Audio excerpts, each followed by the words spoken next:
E através dos sonhos, como ele era o filho querido, José sonhava, contava o sonho, e esse sonho sempre José estava dominando sobre os irmãos. E isso trazia muita inveja. A inveja maior porque ele era o filho querido da mulher que o pai dele amava. E Deus mostrava José através dos sonhos sempre comandando. E um belo dia, os irmãos saíram, eram pastores, saíram para pastorear. E o pai manda José ir até os irmãos. Dar o lanche. Mandar o lanche. E saber o que eles estavam fazendo, né? Porque os irmãos achavam José dedo duro, né? Tudo que eles faziam, José chegava e contava para o pai. E o pai acreditava. Então ele leva e ele não encontra os irmãos no local que eles estavam. Aí alguém indica, José vai até lá.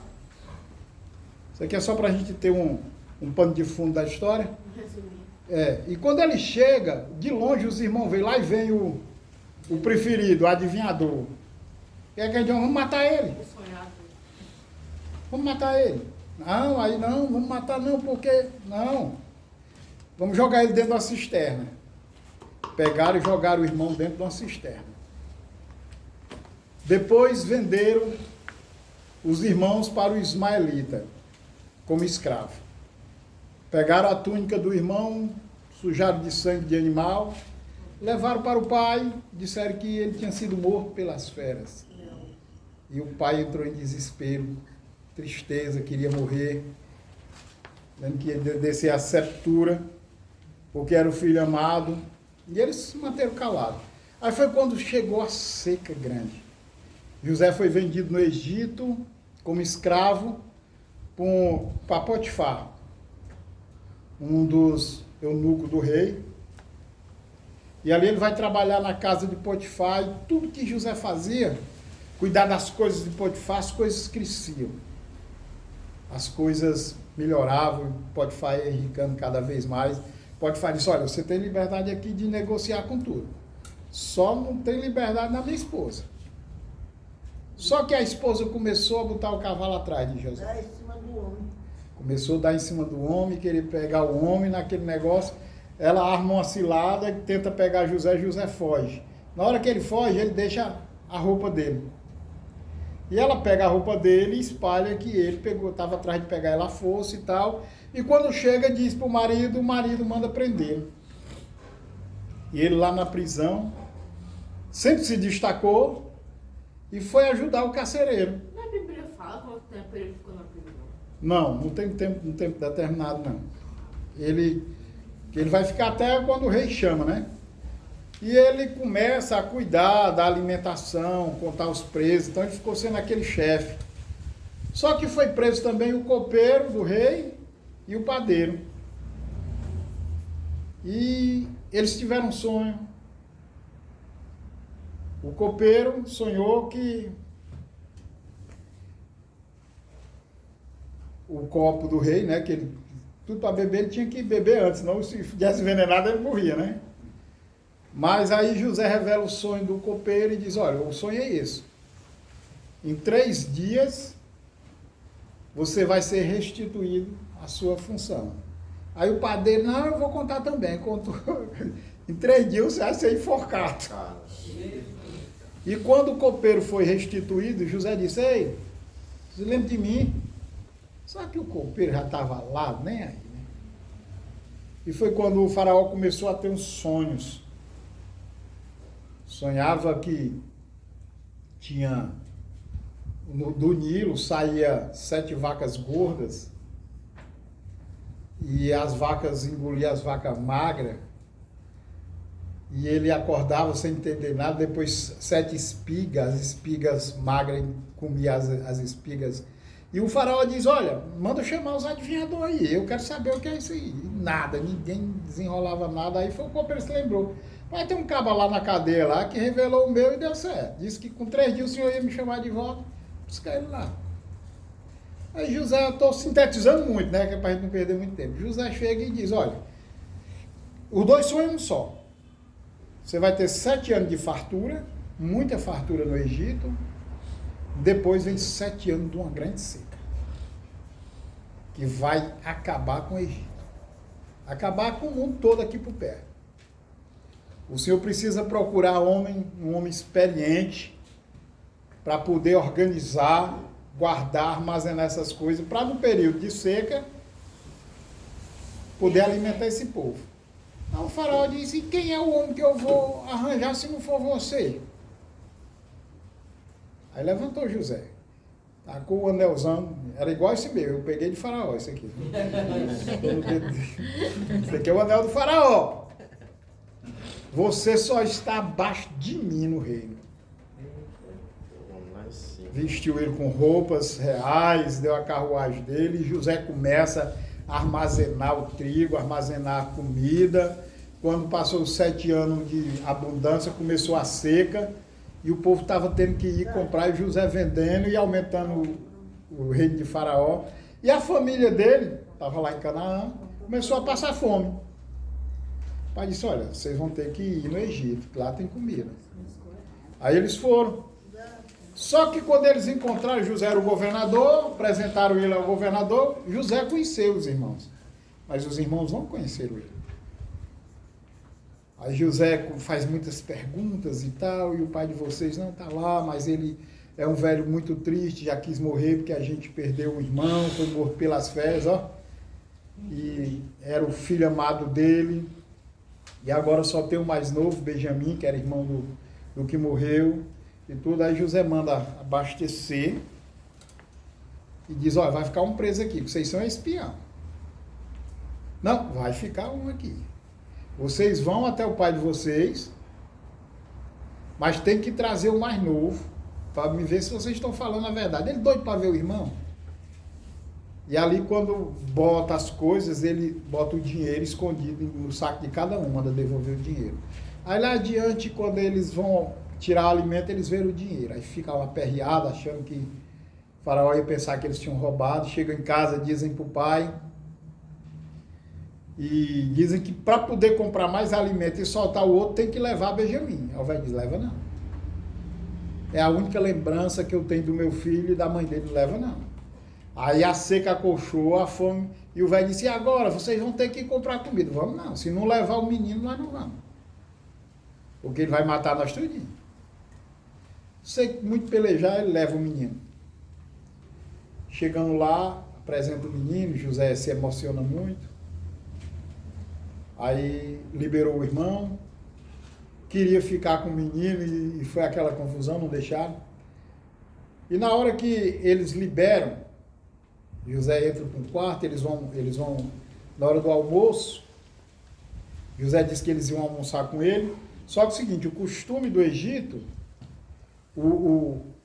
ele não podia comer com os escravos, ele come num local separado. E ali ele chora muito, dizem que dava para escutar os gritos dele, o choro dele. Né? E depois ele revela para os irmãos quem é ele. E os irmãos entram em desespero, achando que ele vai se vingar. Ele diz: não, tudo isso que aconteceu foi com permissão de Deus, para que eu salvasse vocês. Porque a primeira coisa que vem na cabeça é a vingança, né, Teresa? Para que eu salvasse vocês. Vão e tragam meu pai e diga que aqui eu vou cuidar de todo mundo. Nós vamos voltar para a apostilha, né? A primeira fase de José é como sonhador. Sem defender as ações maldosas dos irmãos de José, ao lermos o capítulo 37, torna-se fácil entender porque eles passaram a odiar o seu irmão. Além de que eles chamavam de dedo duro, José, filho de sua esposa preferida, Raquel. Esse cara tinha raiva. Tudo que eles faziam, José entregava. Ainda era filho da queridinha, né? Ele era o favorito do pai. E foi o único entre os irmãos que recebeu as vestes caras, com a túnica talar, de mangas compridas. Olha aí, roupa de príncipe. Ao contar seus sonhos grandiosos, nos quais José aparece em posição exaltada em relação aos irmãos, parece que ele está cheio de si, querendo se destacar como estrela. Os irmãos dizem: olha aí, ele está se achando, querendo dizer que vai governar sobre nós, querendo ser o tal. O fato de seu pai o ter repreendido sugere que José seja um garoto de 17 anos que não tem humildade. No mínimo, falta sabedoria e tato, pois mesmo que o sonho viesse da parte de Deus, como de fato vinha, né? Há uma maneira correta de dizer as coisas e uma maneira errada, em tempo certo de compartilhar algo e um tempo errado. A gente tem que ter cuidado. Muitas vezes Deus revela as coisas a gente e a gente tem que ter cuidado quando vai falar. Escolher o momento certo, a hora certa. Muitas vezes você chega e pá! E arranja um problema maior. Tá certo? Então a gente tem que ter sabedoria, tem que crescer, tem que amadurecer, tem que buscar, o que eu disse lá no início, graça e conhecimento. Você vê, eu já vi algumas pregações, até nas Assembleias de Deus, o cara dizendo que barba era pecado. Foi uma perseguição tão grande para eu tirar minha barba, eu nunca tirei. Barba era pecado. Porque José, quando foi se apresentar para o faraó, ele fez a barba. Olha aí. Olha aí o que é falta de conhecimento. Faraó. Quem é faraó? Quem é faraó para ter que tirar a barba, né? Não, mas é porque havia, gente, uma lei. Só quem podia usar barba era o faraó. Ninguém podia chegar na presença dele barbado.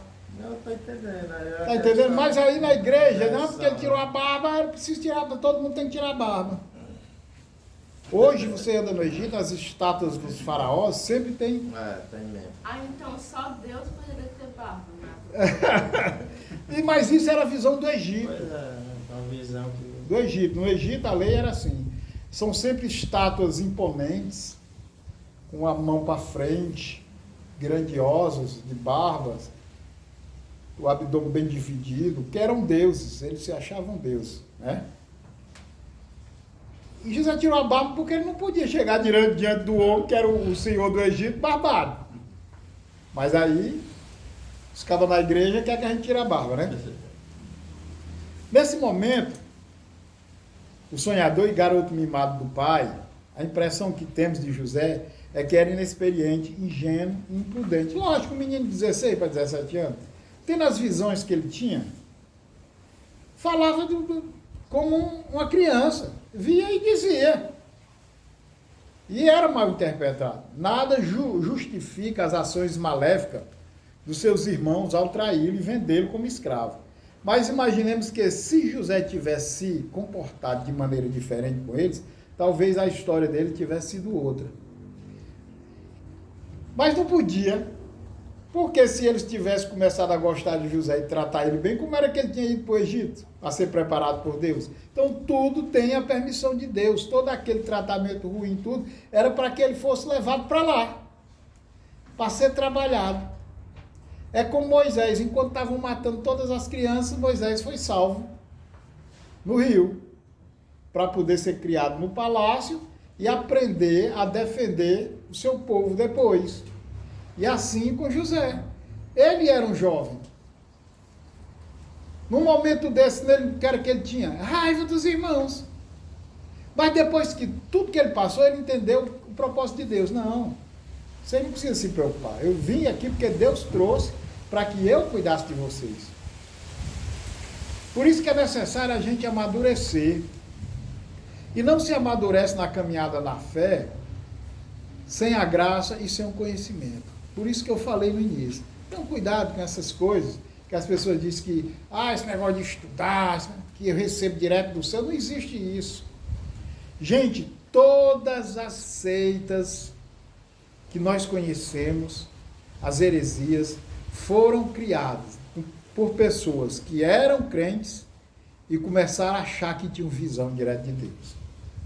Testemunho de Jeová, aí vem aí, todas. Não, começaram a achar que Deus falava direto com elas e essas pessoas começaram a criar suas próprias religiões. Então, quando você vê essas pessoas que abrem a boca para dizer que não precisam estudar, não precisam conhecer, que esse negócio de estudo, de hermenêutica, de exegese, de coisa, isso é balela que eu recebo direto de Deus e eu digo aquilo que Deus está mandando. tem que ter cuidado. Nesta primeira fase da vida de José, temos, como tantas vezes em Gênesis, o retrato de uma família doentia, um pai tendo um filho favorito, o filho aparentemente gozando de sua posição favorável dentro do lar, e a intriga entre os irmãos, que acaba com um ato terrível de traição, que logo leva José a se encontrar no Egito. Parece as famílias de hoje, né? Não é não, irmã? Tem um bocado de menino dentro de casa. Aí a gente pergunta, pai e mãe é um bicho sem futuro. Qual filho que você gosta mais? Ninguém diz. Gosto tudo igual, mas tem o favorito. Tem que você gosta mal. Tem o favorito, tem César. Aí, ó, você não sabe que tem. Acho que não tem, não. Tem o favorito. Tem. Tem. Você gosta de tudo igual, você dá a vida por tudinho, mas tem aquele que... Tem o que dá mais trabalho, que é o que a gente cuida mais. É porque você só está olhando pro lado do trabalho, mas tem aquele que você... Eu era o filhinho da mamãe. Eu sempre fui. Lá em casa eu. Olha aí, eu era o filhinho da mamãe. Porque dava trabalho. E dava trabalho. Irmã, se for olhar, eu fui o que dei mais trabalho. Não, mas eu era o filhinho da mamãe porque eu sempre, além de ser o primeiro, eu sempre fui aquele mais achegado a ela. Olha, eu fui presenteiro. Fazer que nem o outro, quengueiro. Porque eu via meu pai fazendo. Mas eu não aceitava pegar meu pai na arrumação, irmã Helena. Se eu visse, eu cabuetava ele. Eu já, cabra velho aqui trabalhando, eu ia no ônibus e ele... Que o velho era queixudo. Bonitão, rapaz. Tava lá, depois eu perdi o dia de serviço, desci do ônibus e fui lá atrapalhar o negócio. Com a minha mãe, não. Tá entendendo? Com a minha mãe, não. E eu nem vou falar aqui que tem uma mais especial, senão eu levo uma pista. Uma vez, lá no Denox, tinha aquelas festas só dos funcionários, porque o pessoal do Denox é assim. Quando começava o serviço, nós nunca morávamos na cidade, era feito um acampamento só para nós, só para o pessoal do Denox, federal, então era um pessoal que era visto nas escolas, e não mexe não, que aí é filho de funcionário, aí nós era, sabe? Aí tinha aquelas festas do anual, e a minha mãe ficava em casa, meu pai inventava de ir para a festa. Uma vez ele foi para a festa lá, e eu entrei e fiquei olhando de longe, aí acabou que entrou. Aí ele começou a pagar cerveja para ela e tal, e eu fui por ali pertinho. Eu tinha uma irmã muito igual a mim. Aí chegou lá e disse, paga aí um refrigerante para mim. Aí a mulher disse, vai pedir um macho para pagar? Sentei a mão no tronco da areia, a pé cantou. Aí ele quis, meu pai quis vir em cima de mim, eu peguei um tamborete aqui, aí a negada apartaram, botaram a mulher para fora, e ele, nunca mais ele fez essa arrumação, pelo menos para ver. Se eu chegasse em casa, cadê teu pai? Ele estava lá no Frege, eu chegava na porta lá do cabaré, quando eu olhava assim, as mulheres, ele ia para casa, porque ele sabia que eu fazia. Com a minha mãe eu não aceitava, não. Então a gente tem aquele filho que é mais a cara da gente. Você pode não assumir, não admitir, não é não, meu? Mas, então toda a família tem isso, e isso causa inveja nos outros. Tem, mas eu nunca tive inveja dele não, porque eu via sempre meu pai falando, meu pai dizia assim, meu filho, eu não sei que teu pai não podia assim é bem empregado, mas todos os anos ele vem aqui, ele quer trocar pelo carro dele, ele vem atrás de ele, para funcionar. Porque é meu filho, não, eu gosto mais dele que dos outros. Mas olha, a segunda, nós falamos do sonhador, o queridinho do papai, aquele cara tal, que era muito jovem e que não tinha maturidade para falar o que estava vendo, recebendo de Deus, e foi preciso Deus trabalhar. Muitas vezes a gente não tem maturidade quando chega na presença de Deus. Você não vai achar que o Antônio é maduro, não. Ele é maduro na idade dele humana, mas na fé, ele ainda é menos que um adolescente ainda. Está engateando. E nesse engateado, a gente às vezes faz muita coisa que não devia.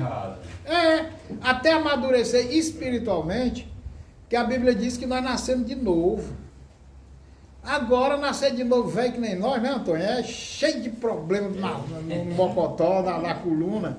Então, para trabalhar é complicado. Até que a gente amadureça e entenda que tudo que está acontecendo, como José entendeu, era um propósito de Deus, um propósito maior que Deus tinha através da vida dele, como tem através da vida de cada um de nós. Então, Deus está trabalhando nos sonhos, não nossos, mas no sonho de Deus para a nossa vida. Você está entendendo? Porque se for olhar, a gente quando era jovem tinha muito sonho que não tinha nada a ver com a caminhada na presença de Deus, não era? Mas hoje, os sonhos que nós sonhamos é o sonho de Deus para a nossa vida. E é onde a gente começa a entender e começa a trabalhar isso na nossa vida como uma esperança de maturidade espiritual na vida da gente, que é Deus que está coordenando a nossa vida agora. Como o sonhador José. Agora vamos ver José como intérprete dos sonhos. Em nenhum momento no capítulo 37, o que nós temos chamado de primeira fase da vida de José, o nome de Deus foi invocado. Primeiro porque foi naquela fase do não entendimento, né? Omissão que parece reforçar a ideia de que nesta fase José ainda era meio auto-obcecado, digamos até autossuficiente, devido ao seu status como favorito do papai. Gente, qual é o filho que se sente favorito? O cara, adolescente, ele se acha.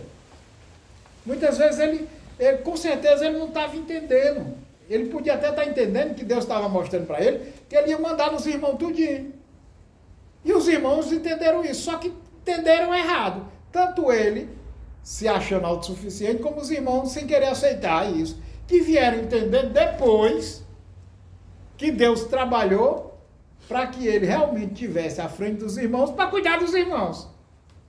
Porque a inveja é uma doença que só faz a gente ver as coisas erradas. Que muitas vezes a gente está fazendo uma coisa, mas o invejoso acha que você está fazendo para derrubar ele. Para tomar o lugar dele. E isso acontece muito dentro das igrejas. Eu já apanhei muito desse jeito.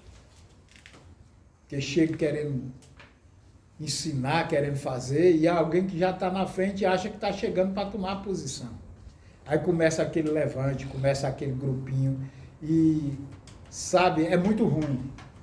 É muito ruim que muitas vezes eu abandonei trabalhos que estavam crescendo. Pegava minhas coisas, levantava e ia embora. E só quem sai no prejuízo é a gente, porque a gente quebra aquilo que Deus está querendo fazer na vida da gente.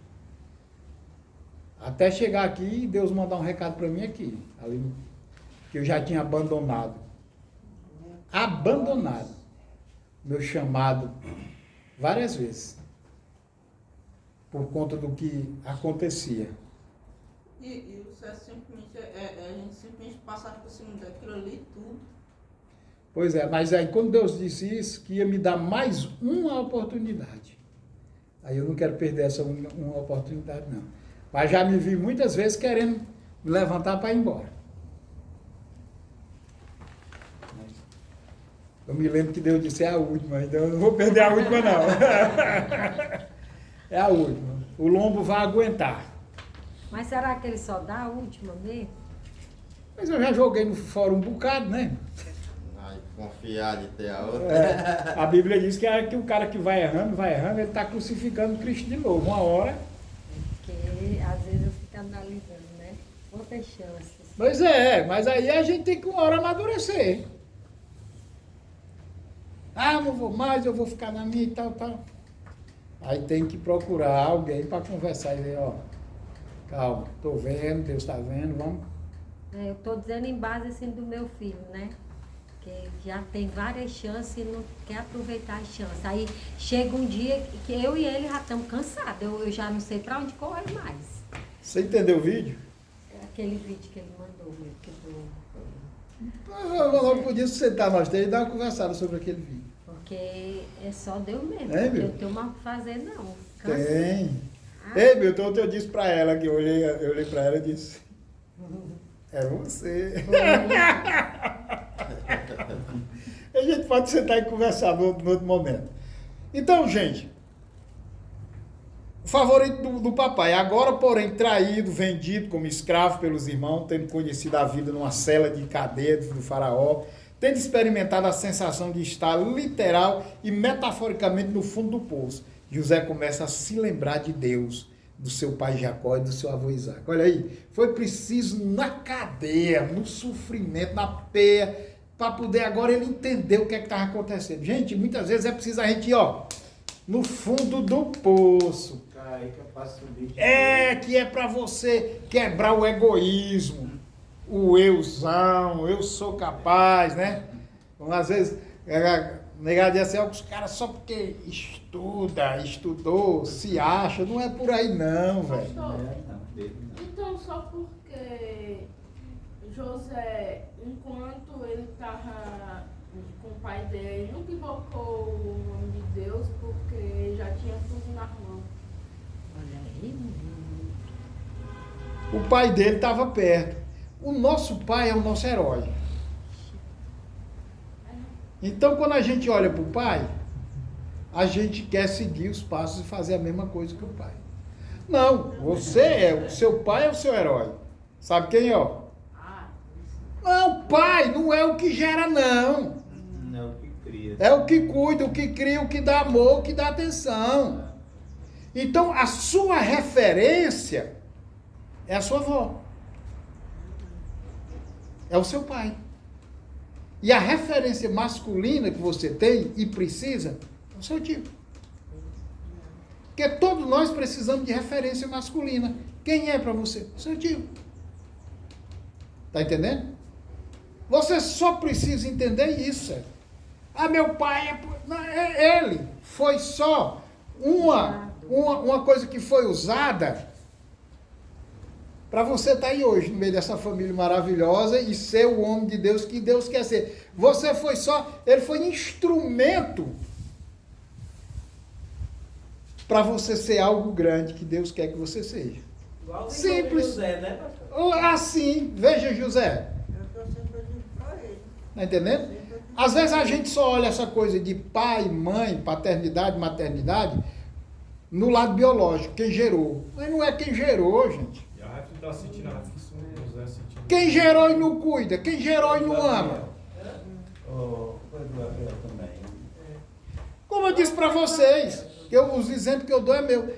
Eu poderia ser tido como um pai exemplar para essa minha filha lá? Nunca.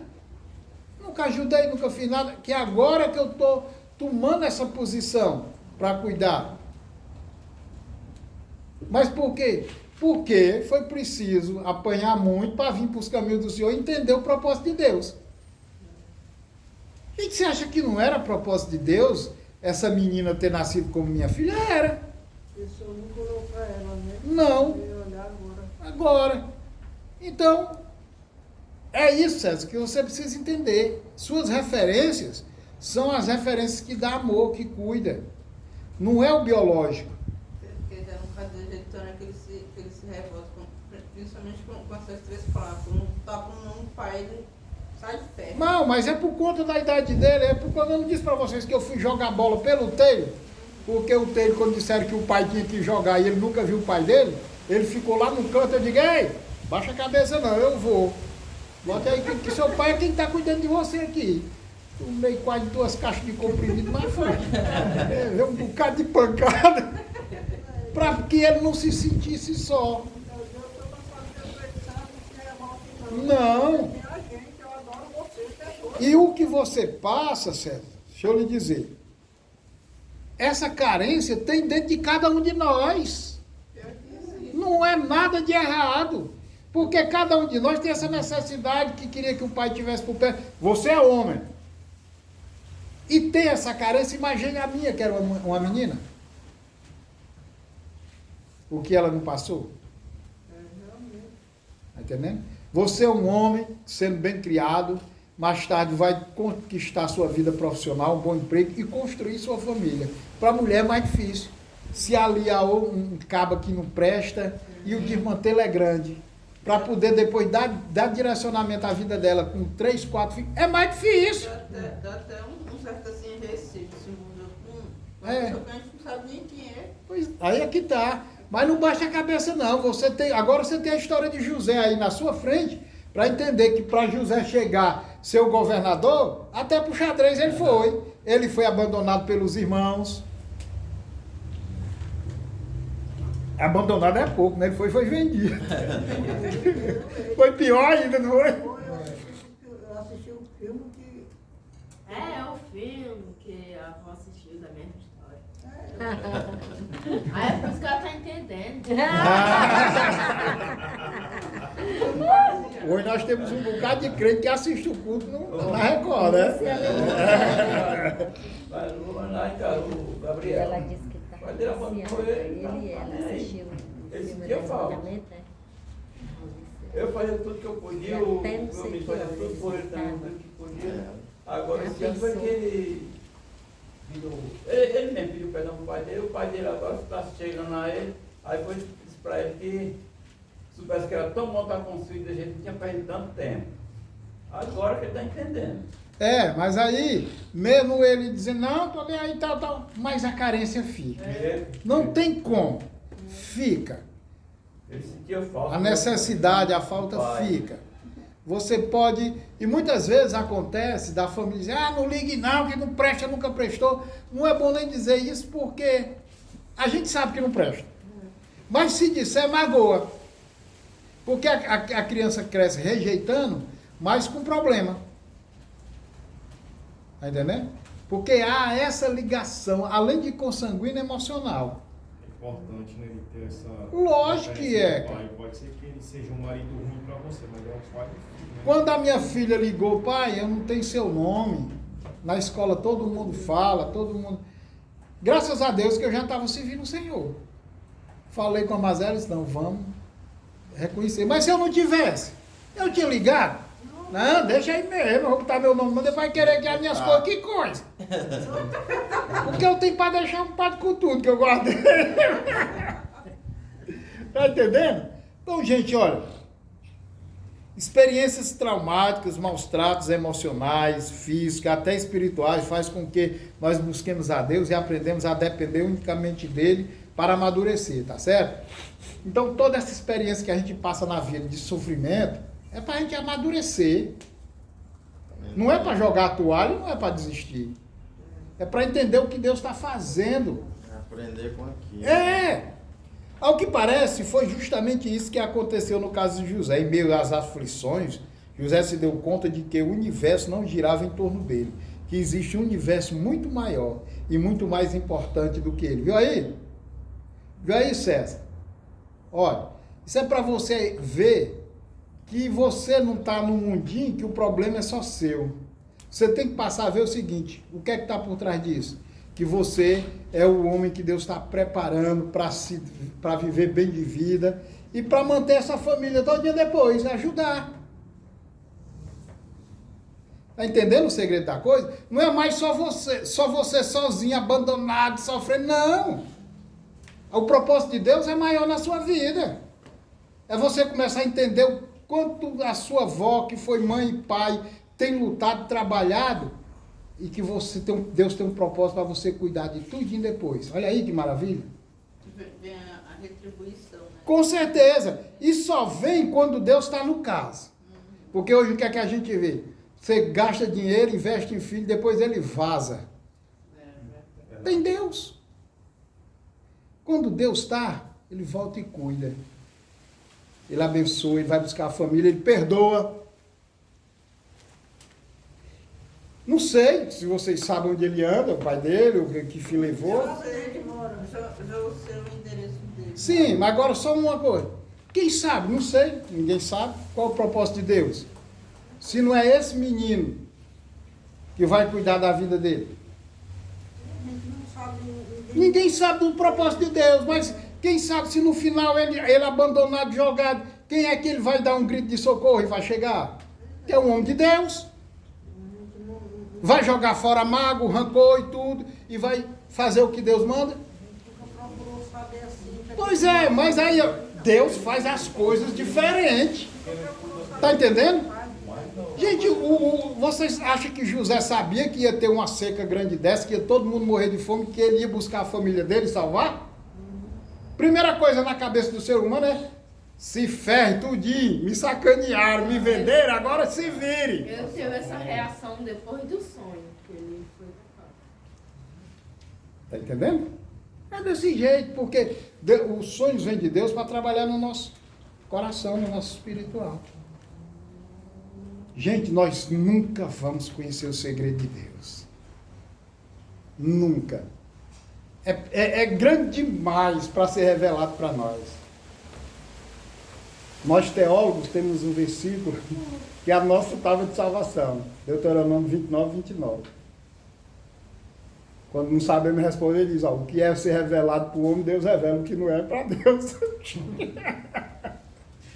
Mas é, porque tem coisa que Deus não vai revelar. A imensidão de Deus ninguém pode calcular. Agora uma coisa é certa, nós não fomos jogados aqui por acaso, não. Não fomos mesmo. Agora, muitas vezes nós passamos, deixamos a vida passar despercebida, porque não paramos para... Gente, entenda uma coisa. Nós não somos só esse bolão de carne, não. Uns bolão mais bonitos, outros mais feios. Isso aqui é só um armário, onde o que está mais importante é o espiritual. A imagem de Deus na nossa vida não é o meu bucho grande, a careca do Milton, o cabelo. Não, é o Espírito de Deus. Que aí não diferencia na aparência de nenhum de nós, é o que está dentro. Você está entendendo? E quando a gente começa a entender que é esse Espírito que habita em nós, vivo, que faz a ligação com Deus, a gente começa a entender que nós não somos nada. Que há um propósito maior para a nossa vida. Vocês estão entendendo o segredo? O garoto sonhador começa a colocar Deus em primeiro lugar na sua vida. E assim se torna um sábio. Quer se tornar sábio? Coloca Deus em primeiro lugar na tua vida. Quer se tornar grande? Começa a ser pequeno, que Deus é quem vai te levantar. Para de se achar que você é alguma coisa. Sempre tem que ser bom no que faz, viu, César? Porque isso é que o mundo pede de nós. Quando fizer uma coisa, seja bom no que você faz, porque você se destaca. Mas ser bom no que você faz não dá o direito de você querer estar acima de ninguém. Seja humilde, mas sempre faça o melhor. Porque aí Deus vai te colocar no lugar que Ele tem sonhado para você. É desse jeito que funciona. José agora está mais humilde nessa segunda fase da sua vida. Fica bastante claro, a partir da declaração que diz respeito à interpretação dos sonhos dos funcionários de Faraó e do próprio Faraó. Quando Deus usa para ele dizer para Faraó o que vai acontecer. José afirma que a interpretação dos sonhos vem do Senhor e que ele, José, não tem capacidade de revelar o significado dos sonhos. Gente, nada somos nós, é Deus. Hoje a gente vê na televisão e até perto da gente, pessoas chegam assim, eu sou espiritual, eu oro, eu faço o que eu digo, acontece. Gente, uma hora a casa vai cair. Nunca se ache, tudo você tem que dar glória a Deus. Tudo. Se você faz, seja para glorificar a Deus. Muitas vezes, quando a pessoa chega, isso acontece muito com pregador, isso tem matado muito pregador. Deus começa a te usar, te dá uma oratória boa, e quando você termina um culto, o pessoal, pai, que palavra, pai. Pai, você é um cara de palavra. Aí o cara começa a inchar o peito. Eu? Não, ó. Deus, se ele não falar através da minha vida... Eu estava conversando com o pastor Vieira. O que acontece hoje é que muitos homens se transformaram em pregadores profissionais. Porque o verdadeiro pregador, ele estuda a palavra, ele medita na palavra, ele procura saber... Gente, essa palavra hermenêutica e exegese que a negada condena, que a gente fala, não é nada mais do que meditar e perguntar a Deus o que ele está querendo dizer. Você tirar a verdade do que está na palavra. Mas você dizer, eu não estou nem aí para isso. Eu digo do jeito que Deus está me dizendo, não é por aí. Funciona. Não é por aí. A gente tem que ter essa humildade de entender o que você vai falar ali, você vai falar o que Deus falou com você no oculto, no momento da oração. Você, para trazer um dia, você vai pregar na sexta-feira que vem. Você já começa a estudar hoje, a orar hoje. Quando o pastor falou, eu já estudo há muito tempo sobre Apocalipse, mas quando ele falou, eu já fui comprar mais material, fui pesquisar, fui atrás, porque é interessante você ver, você estudar, você saber. Você viu aí quem estava sexta-feira, que o irmão pregou, e o tempo não deu para ele entrar no que ele ia dizer. Ele só fez a base. Mas não entrou nas 7 igrejas, porque não dá tempo, é muita coisa. Você chegar e jogar assim não funciona. Um livro de difícil interpretação. Então, se não for com o joelho no chão e buscando, meu amigo, não vai. Não é de qualquer jeito. As pessoas começam a chamar você de profeta do caos. Parece que ao virar intérprete, o sonhador de outrora alcança um novo nível de maturidade. Logo é honrado com o cargo mais alto do Império Egípcio, sendo o braço direito do faraó. E com essa mescla de dons espirituais, que eram as interpretações de sonhos, os dons naturais, que era a política de administração, é responsável pela operação que resguardaria não somente o Egito, mas toda a região dos anos de fome. Vocês viram aí, ó, César, que eu te disse, como ele estava preparado. Além da interpretação, que é algo espiritual que vem de Deus, ele também estava preparado na administração e na política. Bom, se Deus te revela e tu não está preparado para fazer o que Deus está mandando, vai ruim. Então, aí já vem de novo o quê? A graça e o conhecimento. Uma coisa não funciona sem a outra. Terceira fase. José agora é o conciliador. Tudo bem que o governador José é meio áspero com seus irmãos quando eles se prostram diante dele. Tudo bem que ele manda que passem 3 dias na cadeia. Tudo bem que ele arma uma cilada implicando seu irmão Benjamim para que todos os irmãos sintam desconforto. José simplesmente, ele irou, mas não pecou. Primeiro momento ele é ríspido, ele é duro, deixa os irmãos presos, arma aquela cilada para pegar eles, mas o coração dele estava em Deus. E a primeira atitude era dar uma pisa naqueles cabos, não era não? Eu não vou nem mentir para ficar preto. O cabo faz uma armadilha dessa comigo, me bota dentro do buraco, me vende. E depois chega aí, eu ainda tenho que dar de comer esse povo, velho. Primeiro momento eu vou dar menos 3 dias de cadeia neles aqui para ver se eles... Depois de sofrer tanto por causa deles, de certa forma, é natural que José quisesse que ele sentisse como é passar por situações amargas e não boas, e nada boa. 3 dias na cadeia, José passou, foi com uma vida preso, sofrendo, até caiu um copeiro lá para poder ele... O copeiro foi o quê? Canal. O faraó podia ter matado todos os dois, o copeiro e o padeiro, mas não, prende aí. E na cadeia ele foi o canal da saída de José. Porque foi Deus... Meio que acorda. Hein? Ele foi meio que acorda para... Deus, na hora que você achar que está no fundo do poço, César, a corda vai chegar. Aí você tem que se pendurar na corda e subir. Também não pode deixar a corda subir sozinha, não. A corda vai chegar.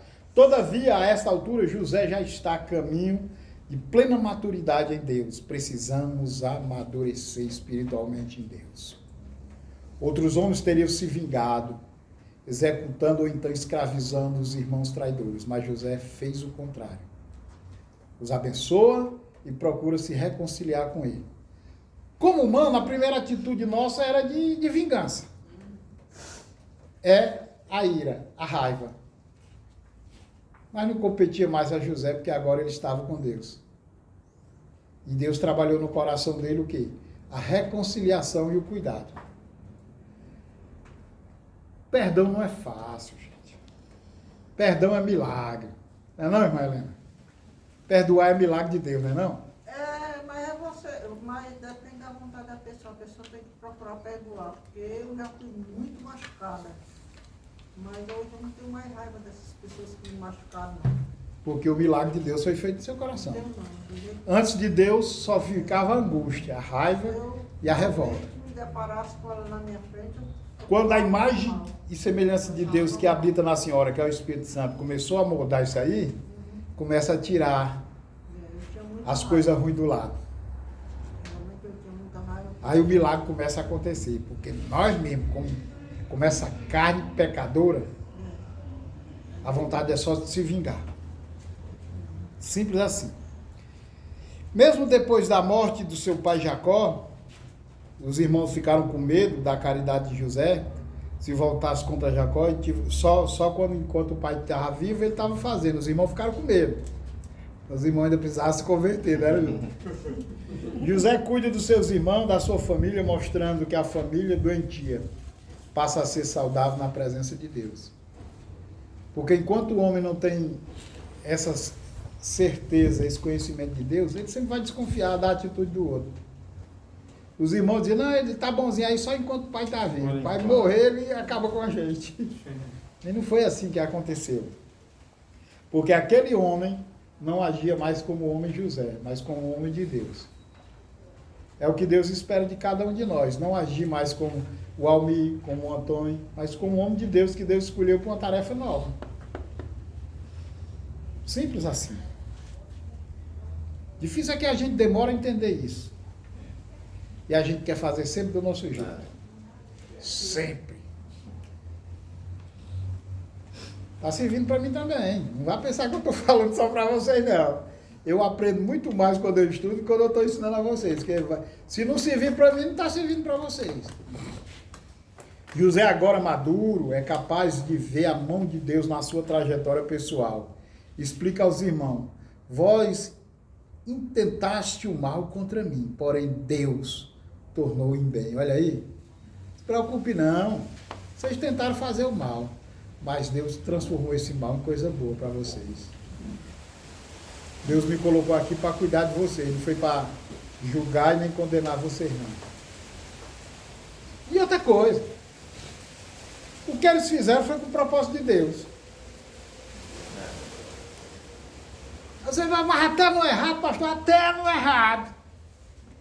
Porque José só foi levado para o Egito por conta disso. Vocês estão entendendo? Às vezes na hora a gente não entende, Terezinha. A raiva é grande. A gente não para pensar. Ó, é o que eu disse para vocês. Parem de perguntar por quê. E pergunte para quê. Senhor, para que está acontecendo isso? O que é que vai ter que ser feito lá na frente? O que é que o Senhor está fazendo, pelo amor de Deus? Por que comigo? Só acontece comigo, né, César? Só eu, todo mundo aí, o pau só quebra nas minhas costas.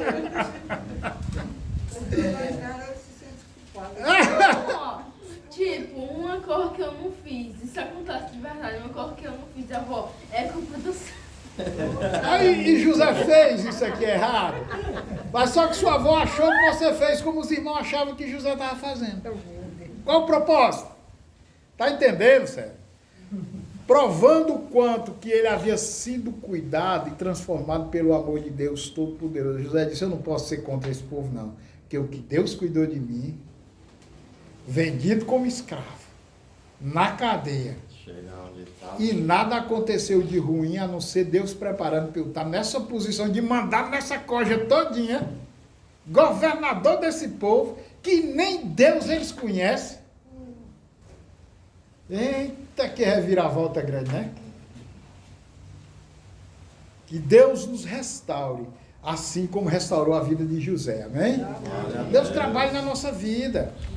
E agora, para encerrar, vamos ver o que é a mensagem de Gênesis para hoje, para nós. Uma contribuição óbvia do livro de Gênesis ao mundo moderno é a sua explicação sobre as origens das coisas, que não poderia ser entendida de nenhum outro modo, ou seja, ele tem valor científico e histórico, mesmo que esse não seja o princípio do propósito. Gente, vem mostrar para a gente que a ciência não consegue explicar nada sem Deus.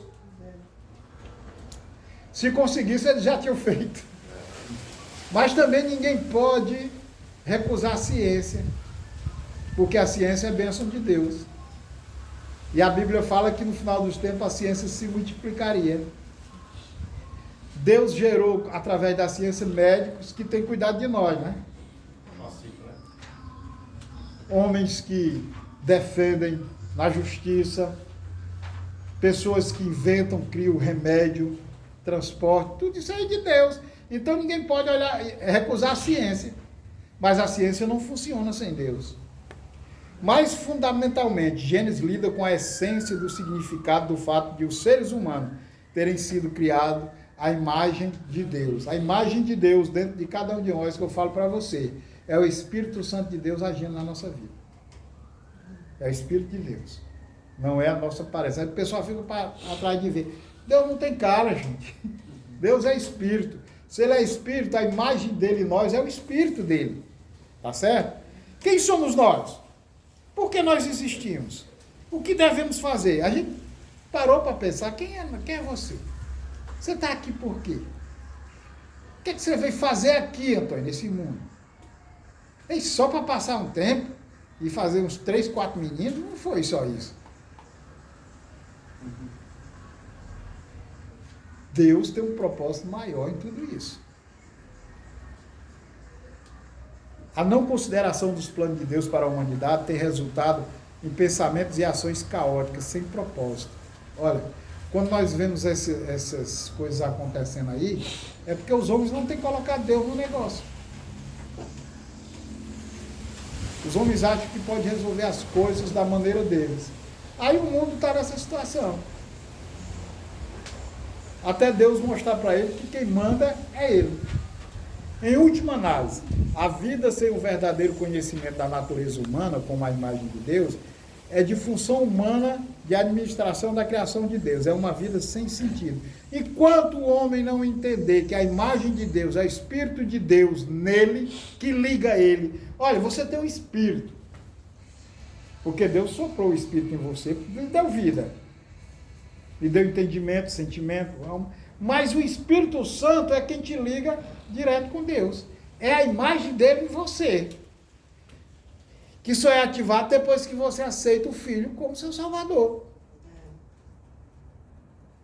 Quando você aceita Jesus como seu Salvador e Senhor da sua vida, aí você começa a receber, ó.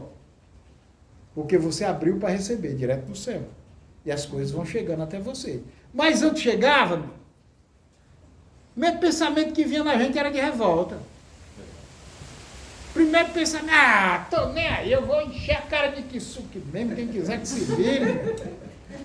Já é coisa muito mais radical. Era porque o Espírito do Senhor não estava ativado em nós, era só o nosso Espírito velho mesmo. Só carne pura. Ah, meu amigo, eu vou arranjar uma cabocla que o meu amigo disse que a gente arranjando um amante, apimenta o casamento. Eu não sei que pimenta é essa, mas a negada diz, né? Pimenta é o cabo de vassoura. É a confusão, é a briga. É o cabo se escondendo, né? Eu fico pensando, rapaz, que coisa boa, né? Eu deixo meu celular, todo canto. Antigamente era... Tinha sim. Não, antigamente aquele celular rei comprido, uma vez eu tava no banho, quando eu vi da porta do banheiro, abre a porta, peraí. Ligaram pra mim uma vez, pastor. Hoje eu digo, atende isso aí, que eu não gosto de atender telefone, não. Mas é que atende pra mim. Não tem mais nada. Ela ligou, eu querendo não- se encontrar comigo do outro lado da pista ali, onde eu moro. Olha, do lado da pia. Ligando pra aí, eu atendendo faz direito. Alô, eu queria falar com alguém, me encontra aqui do outro lado aqui da pista, pra se encontrar contigo hoje. Eu acredito que dá um negócio. E a Dileide do É. outro lado, né? Aí eu disse, né? Aí a Dileide assim, aí me, essa mulher tá querendo se encontrar contigo. Que mulher é essa? Eu não sei que mulher é. Atende aí, fala com ela aí. Aí a pessoa querendo fazer a gente brigar, ligando, parece que pegou o telefone da gente, né? Pois é, mas aí antigamente, porque a gente escondia. Eu não tenho nada com Mentia, e anotava, fazia, como é que colocava Mas códigos. se estivesse falando coisa errada, não estava falando, aí tinha ficado meio que lá atrás semana. Aí O celular. inventava outra mentira na hora, né? mas quem atendeu foi a Dileide. Pois é. Aí eu dei logo para atender logo e falar, fala com essa mulher logo, o que é que ela quer aí. Aí eu digo, rapaz, atende, porque eu sou ruim de atender o telefone, por isso que eu boto, meu, assim, tocou, aí eu vejo que é você, eu atendo. Mas se não aparecer na minha agenda quem é, eu não atendo não, porque eu dei uma vacilada. Agora essa semana é grande. Eu fui fazer a vistoria da moto, aí cheguei lá, né, que eu disse ali no Iguatemi. A moto com essas descargas dela doida aí uma senhora disse, tu tem esperança que tua moto passe com uma descarga zoada dentro dessa? Eu digo, eu vou tentar. Aí o homem chegou e começamos a conversar, e eu conversando com ele, pai, liga, pisca para a direita, para a esquerda, liga tudo direitinho. Funciona a moto. Rapaz, descarga. Ele disse, mas essa descarga não é da tua moto. Eu digo, não, rapaz, eu comprei ela agora, estou ajeitando. É tanto que eu passei essa semana, a bicha fez, pé! A mulher se escondeu atrás do carro, pensando que era um tiro. Aí ele começou a rir e tal, eu disse, mas não tem como aprovar não, essa moto desse jeito não. Eu digo, rapaz, deu um jeito aí. Ele disse, não, macho, é porque eu vou bater foto e o cara que vai olhar as fotos lá. Eu disse, a gente comprar uma merenda pro cara que tá olhando as fotos. Aí ele riu e fez assim, disse, vê aí, o que é que tu pode fazer aí? Me dá teu Pix aí. Aí eu, apressado, eu fiz um Pix, né, R$50 lá pra ele merendar e tal, o cara pegou aqui. E eu saí com a moto de lá, pros outros não ver a zoada, senão eu ia saber porque é que ele tinha liberado a moto. Eu vim embora. Almocei, me deitei. 3 horas o telefone tocando. Eu olhei e não vi o nome. Eu não ia atender, não. Eu disse, eu vou atender. Alô? Não era o cara do Detran? Seu já procurei o seu telefone no formulário aqui, quase não encontro. Eu digo, o que foi acontecer? Ele disse, seu estou ligando para avisar o senhor que o senhor fez um Pix, foi de 500. Eu pensando que era de 50. Chega, eu quase caio do sofá. Aí ele disse, manda aí o teu Pix para eu devolver o resto. Olha. E tal. Eu disse, Deus. Aí cadê eu dormir mais? Dormir não, chega a ter uma tremelica nas pernas. Ele voltou mesmo? Voltou. Graças a Deus. O cartinho desse aí, ele fez uma coisa ali que Deus não gostou. Poderia muito bem ter, né? Não, poderia ter. Aí o cara diz, o cara que tem muito dinheiro, nem nota. Eu digo, não é quem tem pouco. Porque o dinheiro que estava lá, eu sabia que foi a semana do bico que o cara me pagou, só tinha ele lá, eu ia olhar pra quê? Eu tava perdido mesmo. Aí o outro lá viu o pobrezinho na 50, deu 500. Não, tá errado aqui não. O mais bom foi a honestidade dele. Não, né? aí alguém disse, não, mas ele só ligou aí com medo de tu descobrir e pegar ele. Eu digo, eu prefiro ver pelo lado da honestidade. Porque se fosse outro, tinha ficado calado. Se eu ligasse bem, senão ele dizia, eu nem tinha notado. E ficava por isso mesmo. Mas ele ir procurar meu telefone no prontuário para ligar para mim, foi a honestidade dele. Por um lado, ele consertou um erro que ele tinha cometido. Um erro meu e um erro dele. Tava todos os dois errados. Tava todos os dois errados. Igual um cara que passou na tela essa Aí semana. consertou, O cara devolveu. fez um Pix pra ele, caiu o dinheiro na conta dele, e ela não era pouco não, era 690 mil. Ele disse, não, esse dinheiro não é meu, ele procurou o cara, quem fez, para devolver. Esse dinheiro era para fazer um sonho de uma pessoa. Aí ele procurou e devolveu. Isso aí não é ser honesto. Essas coisas. É muito dinheiro, o cara fica assim devolvendo. É Deus trabalhando na vida. Rapaz, Deus quando quer lhe ajudar, ele trabalha até na vida do cru. Igual de situações, né? Rapaz, eu saí, tu sabe bem como era antigamente, eu saí para fazer um empréstimo para pagar minhas contas. Fiz um empréstimo, juntei com o dinheiro do pagamento e vim ali, andava fardado no ônibus na frente, um bocado de guarda. Antigamente o pessoal saía da polícia, né? É. O pessoal para a polícia Saía para ir atrás de outra coisa, que o dinheiro não dava. E eu vinha conversando ali com o outro soldado, e quando chegou na minha parada ali na Neu Machado, que eu morava ali, eu disse sim. Quando eu cheguei em casa, mas preocupada com as contas, aí deu certo, eu digo, deu certo. Cadê a carteira? Ah, meu Deus do céu, perdi a carteira. Aí, rapaz, eu empresto com o dinheiro do pagamento com tudo. Aí eu fiquei agoniado. Voltei para casa do soldado que vinha mais eu, que eu digo que foi ele com gracinha, guardou minha carteira. Eu cheguei lá e disse, rapaz, não peguei tua carteira não. Gente, eu passei o dia sentado na calçada, numa cadeira, com uma revolta tão grande, eu digo, a partir de hoje eu mato todo ladrão que eu encontrar. Não escapa nenhum. Todo que eu pegar eu estouro, tal, tem na cabeça. Quando foi 5 horas da tarde, lá vem esse meu amigo com um cara, que o cara foi chegando, era o motorista do ônibus. Aí o motorista olhou, perdeu alguma coisa? Eu digo, perdi minha carteira. É ele, é essa aqui? Eu digo, é. Conta o dinheiro? Ele disse, vou contar não. Você já está trazendo, não vou nem contar. Ele disse, na hora que tu desceu, tinha aquele motorzão ali, a carteira ficou em cima do motor. Ah, sentado naquele... Sentado naquele coisa. Aí Naquele disse, aviso lá, não sente. não sei.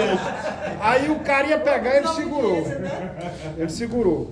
Aí ele devolveu a carteira, eu tomava uns quiçuques, Marlene, os quiçuques. Fui por baixo, enchi a cara mais ele, ainda deu uma semana, quase que um aliso, mas a alegria estava grande.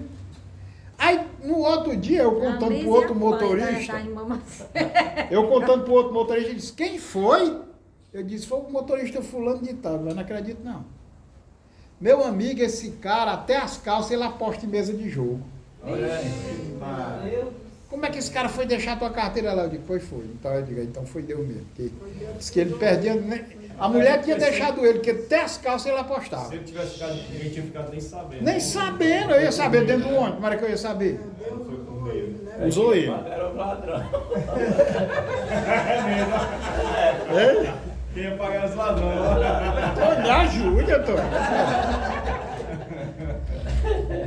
Vamos encerrar. Como pecadores, nós somos incapazes de realizar o propósito de Deus para a nossa vida, mediante o nosso próprio esforço. Só a intervenção de Deus traz esperança para a nossa vida. Nossa salvação é a obra de Deus. Nós somos incapazes de fazer algo certo por nós mesmos, se Deus não estiver na nossa vida. A intervenção de Deus é que muda a nossa história. Amém? Amém. Louvado seja o nome do Senhor. Vamos orar e agradecer a Deus. Hein? O valor é... Não, esse aqui a gente tira capítulo depois. 2, Não fica muito tarde para você. Já vai dar 11 horas. A gente faz esse pedacinho e entra no fazer eixo. almoço, né? E eu ainda vou buscar a Mazé lá na casa da mãe dela. Aí o pedacinho entra no outro. Senhor, muito obrigado, Pai, por esse momento, por essa confraternização nossa, que tem sido uma bênção todo domingo, domingo do Senhor. Nos guarda, nos leva em paz, nos livra do homem mau. Pai, ser com a nossa caminhada, porque cada um de nós aqui tem visto o que o Senhor tem feito na nossa vida. Nos abençoa e que mais tarde nós possamos estar aqui louvando, adorando o Teu nome. E quem crê diz? Amém. Graças a Deus.